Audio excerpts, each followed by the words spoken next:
नमस्कार विद्यार्थी मित्रांनो, मी आपल्या सर्वांचं मनपूर्वक स्वागत करतो। आज आपण इतिहासातील तिसरं प्रकरण जे आहे भारत आणि युरोपीय वसाहतवाद यामधील विविध प्रश्न उत्तरांचा आढावा घेणार आहोत। तर चला तर सुरू करूया। प्रश्न पहिला अ, दिलेल्या पर्यायांपैकी योग्य पर्याय निवडून पूर्ण विधाने पुन्हा लिहा। यामधला पहिला प्रश्न, संपूर्ण समुद्रमार्गे भारतात येणारा पहिला प्रवासी डॅश हा होय। पर्याय अ, वास्को द गामा, ब मार्को पोलो, क इब्न बतूता आणि ड कोलंबस। तर या प्रश्नाचं अचूक उत्तर आहे वास्को द गामा।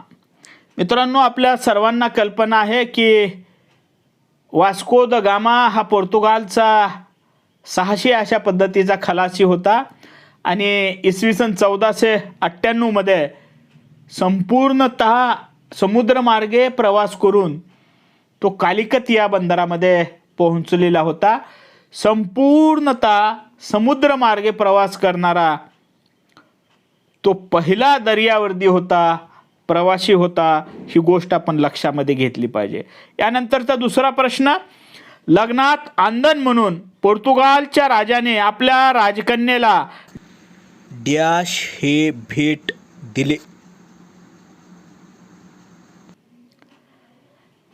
पर्याय अ, सुरत, ब कोझिकोडे, क मुंबई आणि ड हुगळी। या प्रश्नाचं उत्तर आहे मुंबई। बघा, इसवी सन 1661 मध्ये इंग्लंडचा दुसरा राजा चार्ल्स याचा विवाह पोर्तुगालची राजकन्या ब्रेगांजा हिच्याशी ठरलेला आहे आणि त्या प्रित्यार्थ पोर्तुगालच्या राजाने आपल्या मुलीला अर्थात राजकन्येला मुंबई हे भेट दिलं होतं। यानंतर तिसरा प्रश्न, डचांची भारतातील पहिली वसाहत डॅश येथे स्थापन झाली। पर्याय अ, दिल्ली, ब गोवा, क मद्रास आणि ड मछलीपट्टण। तर डचांची भारतातील पहिली वसाहत मछलीपट्टण ही आहे। बघा, मछलीपट्टण हे इसवी सन पूर्व 3ऱ्या शतकापासून अस्तित्वात होतं। भारतातलं एक अत्यंत प्रसिद्ध अशा स्वरूपाचं हे बंदर होतं आणि या बंदराचा उल्लेख मसालिया असाही केला जातो।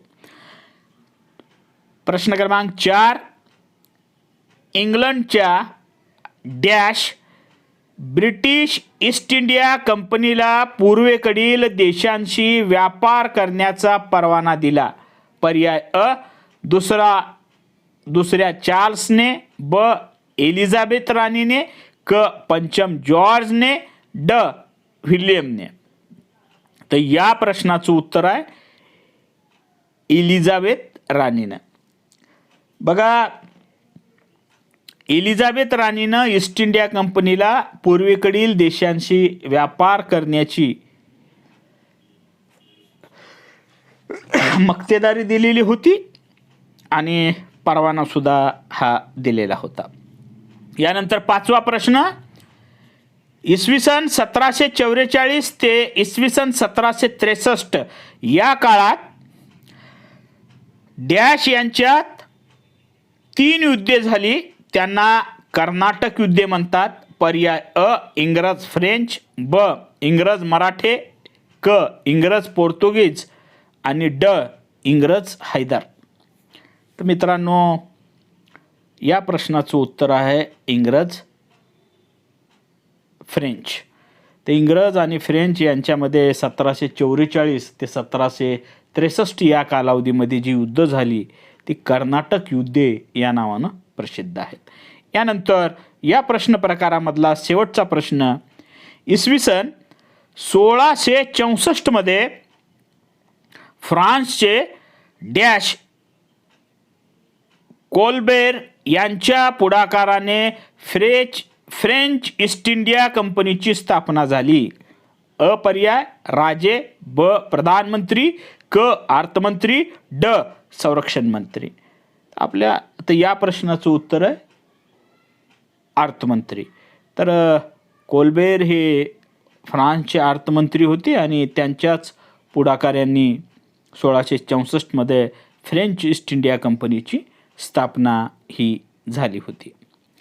यानंतर प्रश्न पहिला ब, पुढील संचामधील ब गटातील चुकीची जोडी दुरुस्त करून लिहा. तर प्रथमतः अ गट बघूया आपण. अ गटामध्ये पहिला, दुसऱ्या चार्ल्सने मुंबईला नेमलेला पहिला गव्हर्नर. ब गटामध्ये त्याची जोडी देण्यात आलेली आहे सर जॉर्ज ऑकिझेडेन. 2 पोर्तुगीज राजकन्या. ब गटामध्ये ब्रेगांझा. परत अ गटामध्ये तिसरी जोडी बघा, कालिकतचा राजा. ब गटामध्ये झामुरीन. चौथी जोडी 17व्या शतकात स्वतःचे आरमार असणारा एकमेव भारतीय राजा. ब गटामध्ये छत्रपती शिवाजी महाराज. तर मित्रांनो, या 4 जोड्या आहेत. या 4 जोड्यांमध्ये एक जोडी ही चुकीची आहे, ती आपल्याला दुरुस्त करून उत्तरामध्ये लिहायची आहे. तर या गटामधली चुकीची जोडी आहे बघा, दुसऱ्या चार्ल्सने मुंबईला नेमलेला पहिला गव्हर्नर, त्याचं नाव आहे अब्राहम शिपमन. तर चार्ल्सने नेमलेला हा पहिला मुंबईचा गव्हर्नर आहे अब्राहम शिपमन. आता जी चुकीची जोडी दिलेली होती सर जॉर्ज ऑकिझेडेन, हा सुद्धा मुंबईचा गव्हर्नर आणि त्याचबरोबर कमांडर इन चीफ राहिलेला आहे, पण तो अब्राहम शिपमन याच्यानंतर. म्हणून अब्राहम शिपमन हा मुंबईचा पहिला गव्हर्नर होता, हे आपण लक्षात घेतलं पाहिजे. यानंतर दुसरी जोडी अ गट बघा. अ गटामध्ये जोडी देण्यात आलेली आहे अर्श बिशपू. ब गटामध्ये त्याला जोडी देण्यात आलेली आहे मुख्य कार्यकारी अधिकारी. परत अ गटामध्ये दुसरी चान्सलर. ब गटामध्ये त्याला न्यायाधीश. तिसरी वेदोर द फजेंद. ब गटामध्ये त्याला मालमत्तेवरील अधिकारी अशी जोडी देण्यात आल्याने सेविटची. कंपिताव याला जोडी देण्यात आलेली आहे ब गटामध्ये कॅप्टन. तर अशा प्रश्न प्रकारामध्ये 3 जोड्या या अचूक असतात आणि एक जोडी चुकीची असते. या गटामध्ये अर्श बिशपू ब गटामध्ये ज्याची जोडी देण्यात आलेली आहे मुख्य कार्यकारी अधिकारी ही चुकीची आहे. अर्श बिशपू हे मुख्य धर्मगुरू आहेत, त्यामुळं करेक्ट दुरुस्त केलेल्या जोडीमध्ये अर्श बिशपू बरोबर मुख्य धर्मगुरू असं आपल्याला लिहायचं आहे. तर यानंतर बघा प्रश्न दुसरा अ, नावे लिहा. त्याच्यामध्ये एक, आता नावे लिहा म्हणजे काय नावे लिहायची, तर ऐतिहासिक ठिकाण, व्यक्ती, घटना या संबंधी नावे लिहा अशा स्वरूपाचा हा प्रश्न आहे. त्याच्यामध्ये पहिला प्रश्न आपल्याला या ठिकाणी घ्यायचा आहे बघा. इसवी सन 1666 मध्ये मुघल बादशहा औरंगजेब याच्या दरबारामध्ये एक शिष्टमंडळ पाठवून सुरत येथे वखार उघडण्याची परवानगी मागणारी युरोपियन कंपनी. तर बघा, इसवी सन 1666 औरंगजेब बादशहाच्या दरबारामध्ये एक शिष्टमंडळ पाठवण्यात आलेलं आहे आणि या शिष्टमंडळाने सुरत या ठिकाणी वखार उघडण्याची परवानगी मागितलेली आहे. तर या कंपनीचं नाव म्हणजे सुरत या ठिकाणी वखार उघडण्याची परमिशन मागणारी कंपनी कुठली आहे? तर मित्रांनो, ही कंपनी होती फ्रेंच ईस्ट इंडिया कंपनी. आणि आपल्याला कल्पना आहे की फ्रेंच ईस्ट इंडिया कंपनीने पहिली वखार सुरत या ठिकाणी उघडलेली होती. यानंतर दुसरं बघा, पूर्व किनारपट्टीवर फ्रेंचांचे मुख्य ठाणे कुठं होते? तर पॉंडेचेरी या ठिकाणी होते. याच पॉंडेचेरीला आपण अलीकडं पोद्दुचेरी असं म्हणू लागलेलो आहोत. यानंतर तिसरं, ईस्ट इंडिया कंपनीने मद्रासला बांधलेला किल्ला. बघा, या किल्ल्याला एका संताचं नाव दिलेलं होतं. मी आपल्याला उत्तराच्या जवळ घेऊन जातो. आपल्याला या प्रश्नाचं उत्तर आठवत असेल. बघा, या प्रश्नाचं अचूक उत्तर आहे फोर्ट सेंट जॉर्ज असं या किल्ल्याचं नाव आहे. त्या किल्ल्याला ब्रिटिशांनी सेंट फोर्ट जॉर्ज असं नाव दिलेलं आहे. चौथं, कोचीच्या राजाशी तह करून काळ्या मिरीची निर्यात करण्याचा एक अधिकार मिळवणारी युरोपियन कंपनी. बघा, या कंपनीचं नाव आहे युनायटेड ईस्ट इंडिया कंपनी. तर युनायटेड ईस्ट इंडिया ही कंपनी अर्थातच डचांची होती. यानंतर प्रश्न दुसरा ब, दिलेल्या कारणांपैकी योग्य कारण निवडून विधाने पूर्ण करा. 1. इंग्रजांनी आपल्या सुरत, कारवार, चेन्नई आणि मुंबई इत्यादी वखारीत बागा उभारल्या. पर्याय दिलेला 1. मनोरंजन किंवा वखारीतील श्रमिकांच्या श्रम परिहारासाठी. 2. त्यांना फुले हवी होती. 3. त्यांना फुलांपासून औषधी बनवायची होती. आणि 4. त्यांना फुलांचा व्यापार करायचा होता. तर मित्रांनो, इंग्रजांनी सुरत, कारवार, चेन्नई आणि मुंबई येथील वखारीमध्ये बागा उभारल्या. याचं अचूक उत्तर आहे मनोरंजन किंवा वखारीतील श्रमिकांच्या श्रम परिहारासाठी. त्यांचं मनोरंजन व्हावं, विरंगुळा व्हावं, श्रम परिहार व्हावं, हा त्याचा उद्देश होता. त्यासाठी त्यांनी या बागा उभारलेल्या आहेत. 2. 17व्या शतकाच्या सुरुवातीला मुघल, आदिलशाही आणि कुतुबशाही जहाजांना डचांकडून परवाना घ्यावा लागे. त्याची कारणं दिलेली. 1. परवाना न घेता प्रवास केल्यास जहाज जप्त केले जायचे. 2. मुघलांना जहाज बाळगणे परवडत नव्हते. 3. या प्रदेशावर मुघलांची सत्ता होती. आणि 4. या प्रदेशावर कुतुबशहाची सत्ता होती. तर या प्रश्नाचं अचूक उत्तर आहे बघा की 17व्या शतकामध्ये सुरुवातीला मुघल, आदिलशाही, कुतुबशाही जहाजांना डचांकडून परवाना घेणं हे मस्ट होतं. कारण परवाना न घेता प्रवास केल्यास जहाज जप्त केले जायचे. यानंतर प्रश्न तिसरा बघा,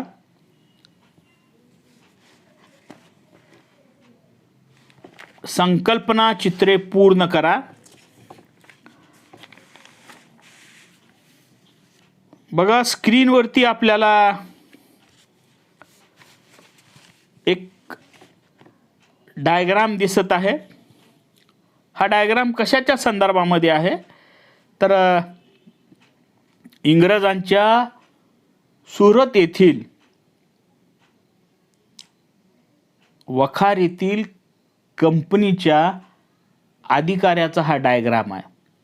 हे या अधिकारामध्ये या अधिकारी पदांमध्ये कोणती कोणती पदं होती त्याचा उल्लेख त्या ठिकाणी तुम्हाला करायचा आहे. तर बघा, सुरतला जी वखार ब्रिटिशांनी स्थापन केली त्यामध्ये प्रामुख्यानं हिसेबनीस, कोठार प्रमुख, खजिनदार आणि कारकून हे अधिकारी होते. संकल्पना चित्रामधलंच दुसरं एक डायग्राम आपल्याला स्क्रीनवरती दिसत असेल. बघा, युनायटेड ईस्ट इंडिया कंपनीच्या भारतातील वखारी आपल्याला नमूद करायचे. 4 रिकामी चौकोन आपल्याला दिसत असतील. तर या 4 रिकामी जागांमध्ये आपल्याला 4 वखारी लिहायचे.